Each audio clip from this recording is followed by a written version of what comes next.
Gula darah tetap tinggi padahal sudah tidak makan nasi.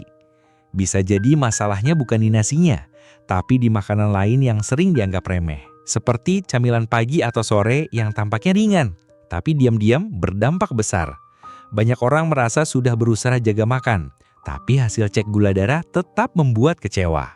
Mari kita bahas bersama, supaya tidak salah langkah dalam menjaga kesehatan tubuh. Seorang ibu berusia 60 tahun pernah bercerita, ia merasa sudah sangat disiplin menjaga pola makan. Nasi putih sudah diganti dengan nasi merah. Minuman manis juga sudah ia tinggalkan. Tapi waktu periksa, kadar gulanya masih tinggi. Ia bingung. Lalu kami bicara lebih dalam dan terungkap bahwa hampir setiap pagi ia sarapan dengan pisang goreng, kadang ditambah teh manis hangat. Ia tidak menyangka bahwa makanan sederhana itu bisa mempengaruhi gula darah dengan begitu cepat. Pisang yang seharusnya menyehatkan berubah menjadi masalah ketika dibalut tepung dan digoreng dengan minyak yang dipakai berulang-ulang. Dari sini terlihat jelas, menjaga makan bukan hanya soal apa yang kita makan, tapi juga bagaimana makanan itu diolah. Zaman sekarang, penyakit gula atau diabetes tidak lagi milik orang usia lanjut saja. Banyak anak muda usia 20-an yang sudah divonis gula darah tinggi. Dulu, faktor keturunan lebih berperan. Tapi sekarang, gaya hidup jauh lebih berpengaruh. Makan berlebihan, duduk terlalu lama, jarang gerak, tidur tidak cukup. Semuanya membuat tubuh kesulitan menjaga keseimbangan kadar gula. Kalau dibiarkan, tubuh akan menumpuk gula dan akhirnya tidak bisa mengaturnya sendiri. Tubuh sebenarnya punya cara pintar untuk mengelola gula darah. Setiap kali kita makan, tubuh menghasilkan hormon pengatur gula yang akan membawa gula dari darah ke dalam sel. Tapi kalau kita terlalu sering makan yang manis-manis atau berkarbohidrat tinggi, lama-lama kerja hormon ini jadi berat. Bisa lemah, bisa juga tidak lagi dikenali oleh sel-sel tubuh. Inilah yang membuat gula tetap tinggi, meskipun kita merasa tidak makan berlebihan. Mungkin Anda juga merasa seperti itu. Sudah tidak makan nasi, sudah tidak minum teh manis, tapi kenapa tetap tinggi? Jawabannya, bisa jadi karena kita belum tahu makanan mana saja yang diam-diam mengandung gula tinggi. Atau cara mengolah makanan yang justru membuat gula darah naik tanpa disadari. Disinilah pentingnya mengenal apa yang disebut sebagai indeks glikemik. Ini adalah ukuran seberapa cepat makanan yang kita makan diubah menjadi gula darah. Makin cepat, makin tinggi angkanya. Makanan seperti gula pasir punya indeks glikemik 100, yang artinya hanya butuh waktu 10-15 menit untuk menaikkan kadar gula darah dengan tajam. Makanya, gula pasir memang efektif untuk keadaan darurat saat gula darah terlalu rendah. Tapi kalau dikonsumsi setiap hari, tentu malah jadi penyebab utama naiknya gula darah. Lalu, makanan apa yang aman dikonsumsi? Yang nilai indeks glikemiknya rendah? Contohnya, ubi jalar, talas, jagung, wortel, bengkuang, kacang kedelai, kacang polong, dan gandum utuh. Makanan-makanan ini dicerna lebih lambat, sehingga tidak membuat gula darah melonjak tiba-tiba. Tapi ingat, cara memasak juga harus diperhatikan. Kalau direbus atau dikukus, manfaatnya bisa kita rasakan sepenuhnya.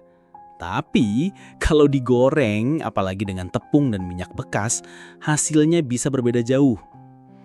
Sebelum kita lanjut, coba luangkan waktu sebentar. Tulis di kolom komentar nama dan usia Anda, lalu ceritakan pengalaman Anda dalam menjaga gula darah.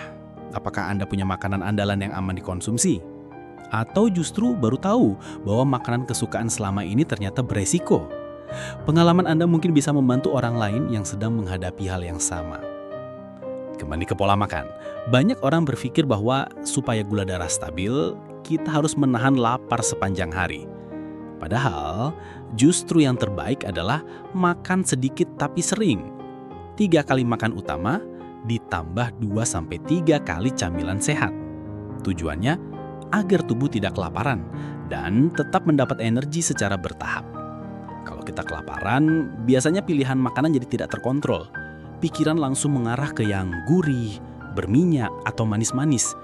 Inilah jebakan yang sering tidak disadari. Otak kita sangat bergantung pada gula. Ketika gula darah turun drastis, otak langsung memerintah kita untuk makan sesuatu yang cepat menaikkan energi. Masalahnya, yang cepat menaikkan gula biasanya bukan makanan yang baik untuk tubuh.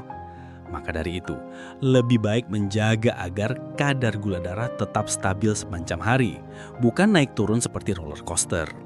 Dengan begitu, tubuh lebih tenang, emosi lebih terjaga, dan pikiran pun tidak mudah gelisah.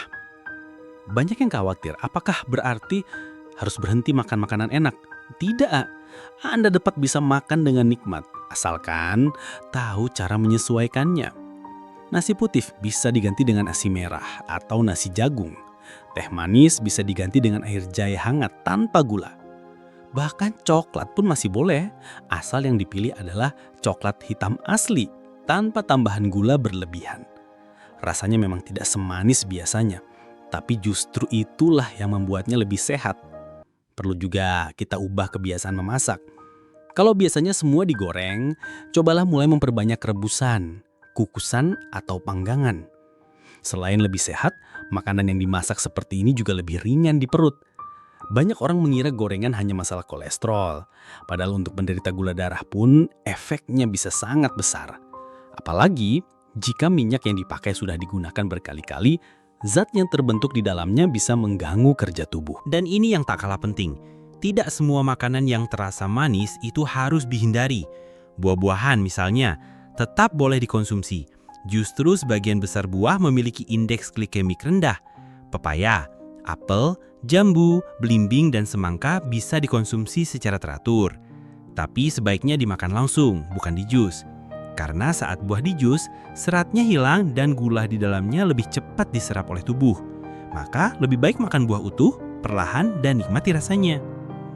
Banyak juga yang bertanya, bagaimana dengan makanan olahan seperti roti, mie instan, atau kue-kuean?